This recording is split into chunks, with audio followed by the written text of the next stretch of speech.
ನಟ ರಾಜಕಾರಣಿ ವಿಜಯ್ ರ್ಯಾಲಿಯಲ್ಲಿ ಕಾಲ್ತುಳಿತ ದುರಂತದಲ್ಲಿ ಮೃತರ ಸಂಖ್ಯೆ 40ಕ್ಕೆ ಏರಿಕೆಯಾಗಿದೆ. 100ಕ್ಕೂ ಹೆಚ್ಚು ಮಂದಿ ಗಾಯಗೊಂಡಿದ್ದು ಸಂತ್ರಸ್ತರ ಆಕ್ರಂದನ ಮುಗಿಲು ಮುಟ್ಟಿದೆ.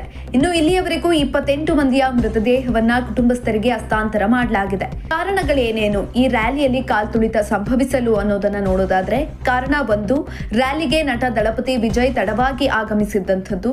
ಕಾರಣ 2, ಮಧ್ಯಾಹ್ನದಿಂದ ಕಾದು ತಾಳ್ಮೆ ಕಳೆದುಕೊಂಡಿದ್ದ ಫ್ಯಾನ್ಸ್.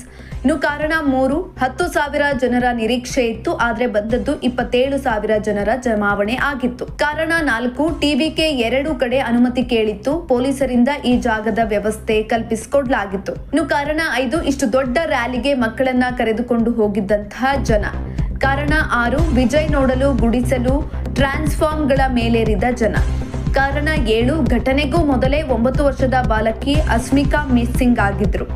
ಕಾರಣ 8, ಮೈಕ್ನಲ್ಲಿ ಬಾಲಕಿ ತಪ್ಪಿಸಿಕೊಂಡಿದ್ದು ಹುಡುಕಿ ಕೊಡಿ ಎಂದು ವಿಜಯ್ ತಿಳಿಸಿದ್ರು. ಕಾರಣ 9, ವಿಜಯ್ ಮೈಕ್ನಲ್ಲಿ ಹೇಳುತ್ತಿದ್ದಂತೆ ರ್ಯಾಲಿಯಲ್ಲಿ ನೂಕುನುಗ್ಗಲು ಆರಂಭವಾಯಿತು. ಕಾರಣ 10, ವಿಜಯ್ ದಳಪತಿ ಭಾಷಣದ ವೇಳೆ ಪೇಪರ್ ಕಟ್ ಆಗಿದ್ದು. ಕಾರಣ 11, ಆಂಬ್ಯುಲೆನ್ಸ್ ದಾರಿ ಮಾಡಿಕೊಡುವ ವೇಳೆ ಪೊಲೀಸರಿಂದ ಲಾಠಿ ಚಾರ್ಜ್ ಆಗಿರುವಂತದ್ದು. ಇನ್ನು ಕಾರಣ 12, ಲಾಠಿ ಚಾರ್ಜ್ ವೇಳೆ ಭಯಬಿದ್ದು ದಿಕ್ಕಾಪಾಲಾಗಿ ಓಡಿದಂತಹ ಜನರು. ಕೊನೆಯದಾಗಿ ವಿಜಯ್ ರ್ಯಾಲಿ ವಾಹನದಿಂದ 1 ಕಿಲೋಮೀಟರ್ ವರೆಗೂ ಸೇರಿದಂತಹ ಜನ. ಇದು 13ನೇ ಕಾರಣ. ಇಷ್ಟೆಲ್ಲ ಕಾರಣದಿಂದ ಇದೀಗ ಕಾಲ್ತುಳಿತ ಸಂಭವಿಸಿದೆ ಅಂತ ಹೇಳಲಾಗ್ತಾ ಇದೆ. ಇಂತಹ ಇನ್ನಷ್ಟು ವಿಡಿಯೋಗಳಿಗಾಗಿ ಲೈಕ್ ಮಾಡಿ, ಫಾಲೋ ಮಾಡಿ, ಶೇರ್ ಮಾಡಿ.